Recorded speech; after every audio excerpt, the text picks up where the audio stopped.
समुद्र मंथन ये सिर्फ एक कहानी नहीं है, ये एक ऐसा रहस्य है जो आज भी हमारे जीवन से जुड़ा हुआ है।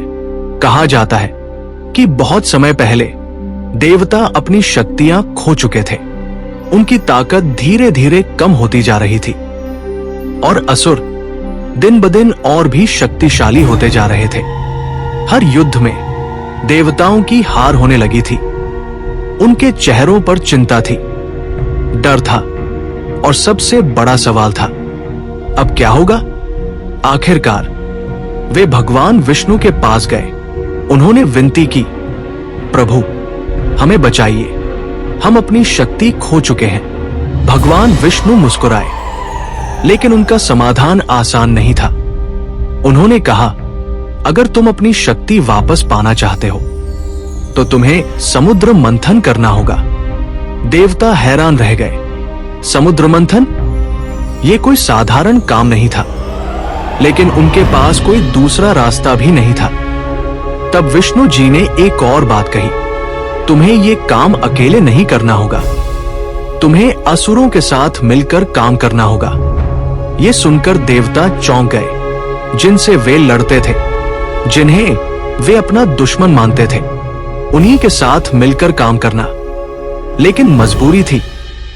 और यहीं से शुरू हुई समुद्र मंथन की कहानी। मंदराचल पर्वत को मंथन की धुरी बनाया गया और वासुकी नाग को रस्सी। देवता एक तरफ खड़े हुए और असुर दूसरी तरफ। जब मंथन शुरू हुआ तो पूरा ब्रह्मांड जैसे कांप उठा। समुद्र की लहरें उफान पर थी, आकाश काला पड़ चुका था। हर तरफ सिर्फ एक ही आवाज थी, संघर्ष की। देवता और असुर पूरी ताकत से रस्सी खींच रहे थे।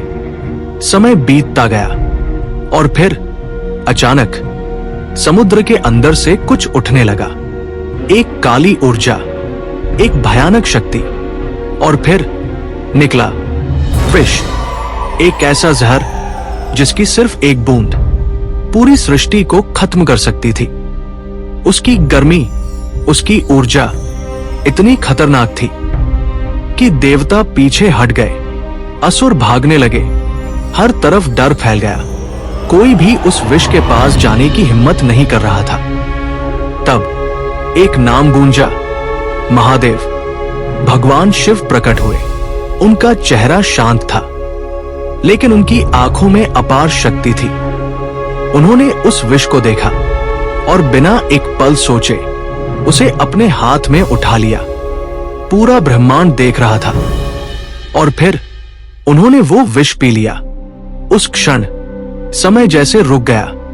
देवता स्तब्ध थे, असुर चुप थे। माता पार्वती तुरंत आगे आई। उन्होंने शिव जी का गला पकड़ लिया ताकि वो विष उनके शरीर में न फैल सके। और तभी उनका गला नीला हो गया और उसी दिन से उन्हें नीलकंठ कहा जाने लगा। ये सिर्फ एक घटना नहीं थी, ये एक बलिदान था। एक ऐसा बलिदान जिसने पूरी सृष्टि को बचा लिया। लेकिन कहानी यहीं खत्म नहीं होती। समुद्र मंथन अभी भी जारी था। धीरे धीरे समुद्र से कई दिव्य वस्तुएं निकलने लगी। माता लक्ष्मी प्रकट हुई। चारों तरफ प्रकाश फैल गया। उनकी उपस्थिति ने पूरा वातावरण बदल दिया। जहां पहले अंधेरा और डर था, अब वहां शांति और प्रकाश था। इसके बाद और भी कई रत्न निकले, लेकिन सबकी नजरें एक चीज पर टिकी थी, अमृत। और आखिरकार वो क्षण आ गया। समुद्र से निकला अमृत कलश। जैसे ही अमृत सामने आया, देवताओं और असुरों के बीच संघर्ष शुरू हो गया। दोनों ही अमर होना चाहते थे। स्थिति नियंत्रण से बाहर होने लगी। तब भगवान विष्णु ने एक अद्भुत रूप धारण किया, मोहिनी रूप। एक ऐसा रूप जिसे देखकर कोई भी मोहित हो जाए। मोहिनी ने मुस्कुराते हुए अमृत अपने हाथ में लिया और धीरे धीरे देवताओं को पिलाना शुरू किया। असुर बस देखते रह गए। जब तक उन्हें समझ आया, तब तक बहुत देर हो चुकी थी। देवता अमर हो चुके थे और इसी तरह सृष्टि का संतुलन फिर से स्थापित हो गया।